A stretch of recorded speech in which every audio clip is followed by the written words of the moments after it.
Yeah, and it's I believe the Houston game is when they're going to do it.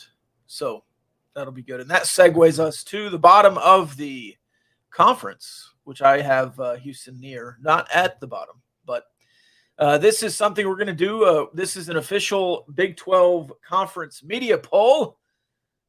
Just a couple of big J journos here. Kyle, you've made it. You're going to be at Media Day, so I don't think you can jab me with Big 12 Media Day, Big J Journo jabs anymore. You're in the boat, man. You're going to sit at a press conference and you've made it. Yeah, all I need is a lanyard at media days that I can flash at people. So next time I'm like at the grocery store or something, and somebody maybe cuts me off for the last box of Kraft mac and cheese, I'm like, "Hey, do you know who you're dealing with here? This is an official media pass. I voted in the preseason Big 12 poll. Thank you very much." So when you forwarded me this email with the ballot, I was like, "Did they mean to send this to us? Like, do they know who we are, what we do?" And then my wife kind of put two and two together. Actually, she was like, "Well, it's probably because of y'all's affiliation with Dave Campbell's that y'all get some credibility here." So we're honored to be a part of this. We take it seriously on one hand in terms of the thought we put into this. However, I see some AP voters, some Heisman voters that are super secretive, take it too seriously, in my opinion. And so we want to be transparent. We want to have fun with this. And so you and I have not compared any notes on who our all Big 12 players are, players of the year, 1 through 14. We're going to hash it out live and come to a compromise. Might be some give and take. And this is going to be before all of our viewers and listeners so that they know exactly what went into this. And I think we're probably pretty unique in that we will read the YouTube comments as we go live here. And if a listener or a viewer makes a good point that is worthy of consideration, we will take that into account before setting anything in stone. So I hope we do this in a way that's fun and a little bit different than how other folks fill out their ballot. And we'll publish this on Twitter and everything once it's all said and done so that it's out there for the world to see. And we'll be accountable for it at the end of the season. One note. If you're watching on Twitter, we don't see those comments. So come over to YouTube. If you're watching live on Twitter, the streaming software we use, we don't see the Twitter comments. So come over to YouTube if you're on Twitter, and you can comment there and we can see your comments. All right. You ready? Let's do it. All right. Number 14 in the Big 12, the last place team. I am not trusting the climb. It is West Virginia, 14th for me. Okay, so right off the bat here, we're going to have some stuff to iron out. No. I have West Virginia 10th. 10th? Yeah, that's not some ringing endorsement, but that's substantially higher than 14th. Okay, give me your 14 through 10. I've got Houston at the very bottom. Okay. I'll go into justification or rationale after that. I've got Cincinnati 13. I've got Iowa State 12, BYU 11, and West Virginia 10. Okay, so my 14 through 10, West Virginia 14, Houston 13, BYU 12, Cincinnati 11, Oklahoma State 10. Okay, Oklahoma State is 9th for me, so we're not too far off there. Okay. You have Iowa State 9th or better? Yes. Okay. But I would venture to bring them down because I just noticed I don't have any of them on my All Big 12 team. So I wouldn't be opposed to bringing them down to 9 or 10. I think I only have one Iowa State guy. Now that you mention it, so here's some of my reasoning. West Virginia, they have the toughest non-conference of anybody in the Big 12, and so when they start conference play against Texas Tech at home, they will have been battle tested against two teams that would be middle of the Big 12 or top of the Big 12, Penn State and Pitt. I think there's something to be said for that. I mean, you look at OU's non-con, their first test of the season is going to be a neutral site against preseason favorite Texas.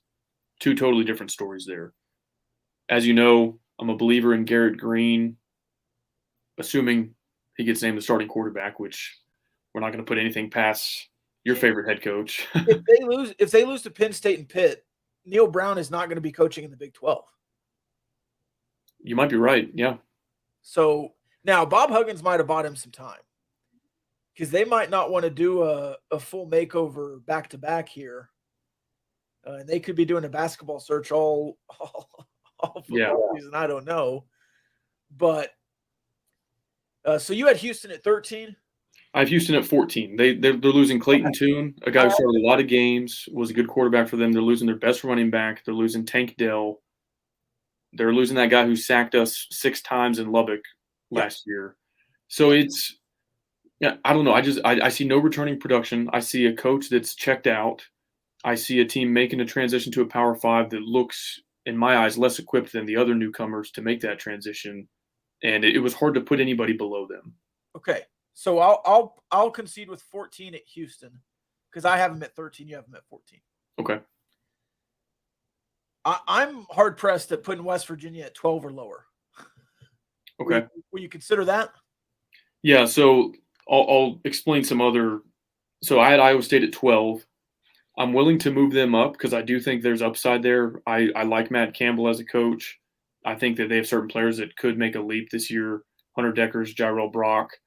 But with this gambling thing, and I don't want to put, unsubstantiated rumors out there, but I think it's pretty well circulated by now that some of the guys that were expected to be major contributors for them are caught up in this gambling thing. And so is that going to be a season-long suspension? Are they going to miss Big 12 action? Is it a one-game slap on the wrist? I don't know. And so that uncertainty kind of led me to put them lower than I would if none of that gambling thing was hanging over. Okay. How do you feel about Iowa State at 10? I could probably go with you there. That kind of splits the difference where we have them because I have them up at 7. Okay, so what are you doing with Cincinnati and BYU? Cincinnati and BYU 11 and 12 on my list. Okay, I've got Cincinnati 13, BYU 11.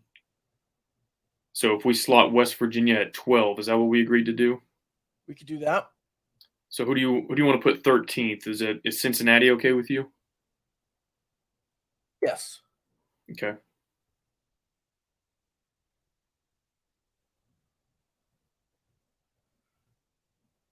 I always spell Cincinnati wrong. It's tough. Is it 2 N's or 2 T's? 2 N's, 2 T's. Yeah. I think I got it right. Okay, and then so what do we have at 10 and 11 here? So we got to put BYU in there at 11 and Iowa State at 10, or you want to flip those two? So I had BYU 11, Iowa State 12. It's not a huge difference at this point. I think BYU, BYU is going to be a tough road environment for a lot of teams to go into. So I don't feel too strongly either way on which one's 10 or 11. We can do that however you want. All right, bottom 5, you looking there? Yeah. All right, next 5. I think that's fair, and I think that pretty closely mirrors some of the Vegas odds. I think all these teams are 4.5 or 5.5 win teams. If we could pull that up to reference, that'd be nice.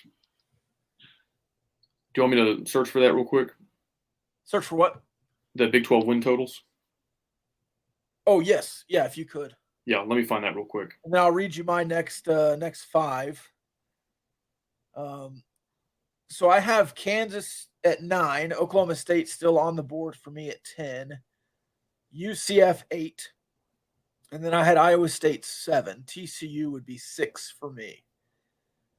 I am not firm on TCU at all, and I'm not firm on UCF at all.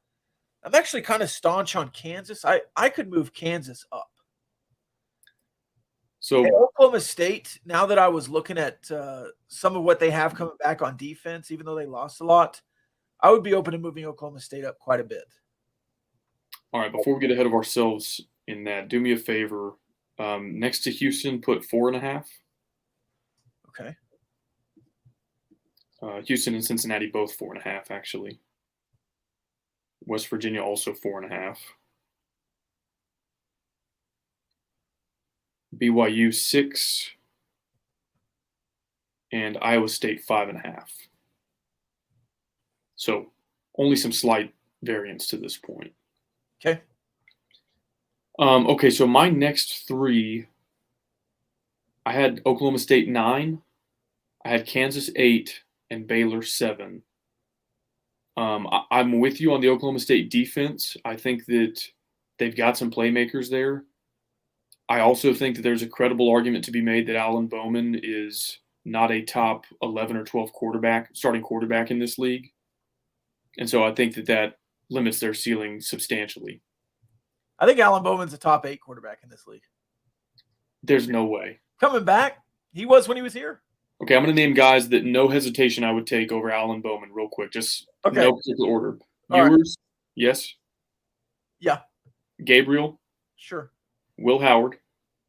Yeah. Jalen Daniels. Uh-huh. Those 4, I think. Oh, how about John Rice Plumlee from UCF? No. You wouldn't take him over Alan Bowman? Not like for sure. He's a runner. He was in a starting lineup last season, which is more than Alan Bowman can say. He was at Michigan. Plumlee was starting at Michigan. Alan Bowman couldn't definitively beat out Henry Colombi on one of the worst Texas Tech teams I've ever seen. He was hurt. Hunter Deckers. I'll keep going. Chuck. These next group are guys that I would probably take with like a minimal hesitation. Shuck, Deckers, Green. It's just like based on upside. Donovan has a higher ceiling than Alan Bowman. You've got to be kidding me. I mean, Mike Craven doesn't even think that Donovan Smith's going to start at Houston. I saw Donovan play last year, and I know it was better than what I saw. Other than Alan Bowman tearing it up versus Lamar with Antoine Wesley and Cliff Kingsbury calling plays. Yeah. Alan Bowman is not a top 10 quarterback in this league. I'm high on Brennan Presley, too. Yeah, he's a good receiver, but, like, can Alan Bowman get the ball to him more than 5 yards down the field? Is Alan Bowman better than Taylor Cornelius? No. He beat him. His team beat him, yeah. Okay. I'm being a little bit facetious on Alan Bowman, but I think I would not be surprised. I think it's more likely that Alan Bowman is the worst starting quarterback in the Big 12 than it is that he's top half. I mean, do you not remember the COVID year? Yes. He stunk. He was hurt. He was not hurt. He was supposed to be back from his injuries. His ankle was hurt. Oh, my gosh. He had that ankle lung disease. I think you just threw me off by saying 13th. I mean, I think he's a top 10 quarterback in the league. I mean, I can't tell you right now who Cincinnati's starting quarterback is. Every other guy, Keaton Slovis at BYU, every other guy I'm taking over Alan Bowman. It's just a matter of do I hesitate for like 0 seconds or for a half a second. Okay. I'm just a little higher on Alan Bowman. Okay. Is he on your all Big 12? Is he your quarterback? No, but I think we do have different quarterbacks based on what we were just talking about. I can be persuaded to move Oklahoma State up from 9th, but I think they have a pretty hard ceiling with Alan Bowman as their quarterback. I have him at 10th. I'll stay with him at 9. Okay. I agree with you though. I think defensively they've got some pieces there. What's their win total? Good question. Oh, for a second, I saw 9.5. That was Oklahoma. Oklahoma State 6.5. Okay. So 8. I have UCF, but I still have Kansas on my board.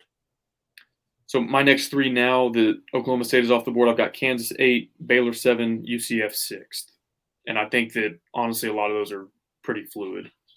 I would be completely okay with Kansas and then UCF and then Baylor. In ascending order, like 8, 7, 6? Yeah.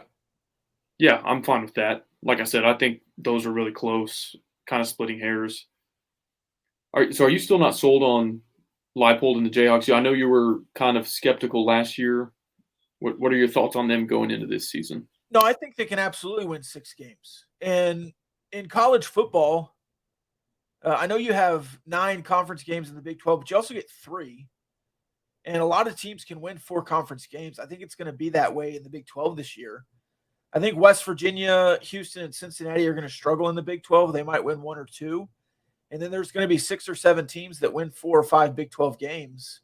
And then only a couple that win, 8, if any. So I I think it's going to be a really, really muddled middle. And again, you're flipping coins for a bunch of these middle teams. True. Yeah, I see a lot of 7-5 potential, like right in the middle of what we just discussed, and the Vegas win totals would reflect that. I see a comment that's a lot of respect for Kansas. It is. They were a really, really good offensive team with Jalen Daniels healthy last year. They might have a top 3 in the conference trio of quarterback, running back, number 1 receiver. And so I know the defense is probably still lagging behind, but I think they're going to be really competitive with a lot of teams and put up good numbers on the offensive side of the ball. So it is a lot of respect, but I think they've kind of earned it at this point. Kansas might have a top 4 secondary in the Big 12. I think Kansas has a really good quarterback, one of the best, if not the best, running backs in the Big 12. And as you alluded to, a pretty good wide receiver 1. Yes, they have depth issues, but I think they can go 7-5 or 6-6. Now, I think they'll still struggle in the trenches? Yes, but so is Texas Tech offensively recently. I think they're going to take a step, but yeah, people do not agree with the Kansas take right now. I can back it up. I mean, so I saw another comment on there that Jalen Daniels is the only good player.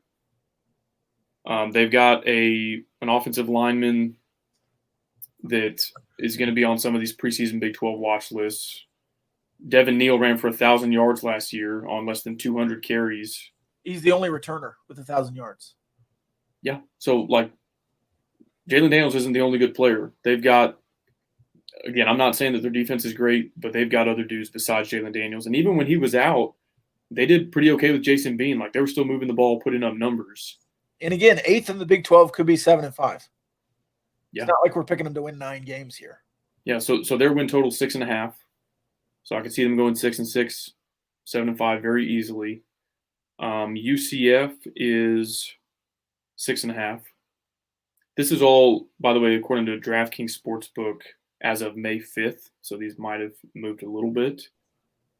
Baylor is 7.5. So we're still tracking pretty close here to going chalk with Vegas. I had Baylor at 5, full disclosure. Okay. So, all right, we're in the top 5 now. It is down to the nitty-gritty. TCU is my 5, and I don't think I'd put them any higher. I'm close. I've got TCU 4th, Texas Tech 5th.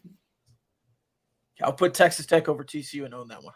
And I tried to be logically consistent here. When we get to the top, there's going to be some beat the champs to be the champs kind of philosophy.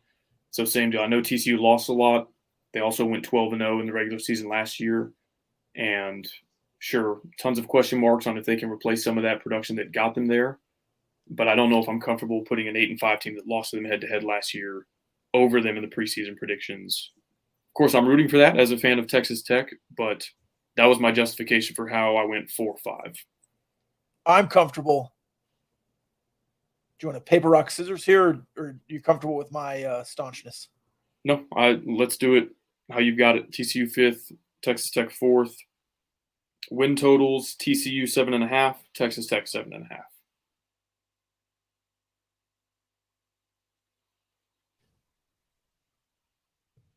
There you go. 1, 2, 3. Hit them with me. I've got Emaw, Texas, and Oklahoma. Oklahoma at 1? No, Oklahoma at 3. Sorry, I got Kansas State as preseason number 1, Texas number 2, Oklahoma number 3. All right. Oklahoma number 3. I'm down. If they had any other schedule, I would have them much lower. But that schedule is, I mean, they play 6 of the bottom 7. Cakewalk. I mean, it really is. And then they play Texas, who I guess we're going to have 1 or 2 here. At a neutral site. They don't play Texas Tech. They don't play Baylor, I don't think. So, yeah. I have that schedule up. Well, I have the whole Big 12 schedules I can pull up. I forgot about that. Oklahoma's win total is 9.5. All right. So you have Texas at 2. Yes. I've got them at 1. Defending champs get the honor of the benefit of the doubt here. That's basically it for me. Texas, the odds-on favorite to win the conference. If we were going chalk with Vegas odds, they would be number one. They're the most talented team in the conference. However, those two pieces of the puzzle, if you will, is almost always true for Texas. Like when Oklahoma has a stacked team, maybe they're picked second in the conference, but they're always just as talented, if not more talented than everybody. Picked to have the highest win total, picked to have the best odds to win the conference, and they never do. So same deal. Kansas State wins the trophy in Arlington last year. They beat TCU, who won 13 games, including a neutral site win over Michigan. And it's hard for me to go, okay, yeah, 5-loss Texas, because the media hype train is rolling, we're going to leapfrog you over the defending champs. Kansas State lost their two best players. They lost other guys beyond that. They've got a lot to prove as well, just like TCU. But if the gap was like, if I had a 11-2 Oklahoma right behind Kansas State last year, and I felt like OU's returning production was better, I'm comfortable putting them ahead. But putting a 5-loss Texas team over the defending champs, just because Kansas State has some returning production to prove, is too big of a leap for me. I do think Texas is talented. I think they're a real threat to win the conference. Whenever we get to that point in the offseason, Rob, where we make our futures picks, I would probably heavily consider Texas. But this is partially a respect for what has been done in the past. It's partly respect for Chris Klieman, who has done something Steve Sarkisian has never done in his head coaching career, which is win 10 games in a season. And so I don't think that they're actually likely to finish ahead. But my philosophy in filling out this ballot was to respect what they accomplished last year and say to myself that a 5-loss team has not earned the right to jump them before any games are played. I'm down with Klieman over Sark. I am. And I kind of forced the Texas Tech over TCU thing, so I'll let you have the Kansas State over Texas. Okay. I'll be that bigger man there. So you don't trust the climb, but you trust the Klieman? I trust the Klieman. Yeah.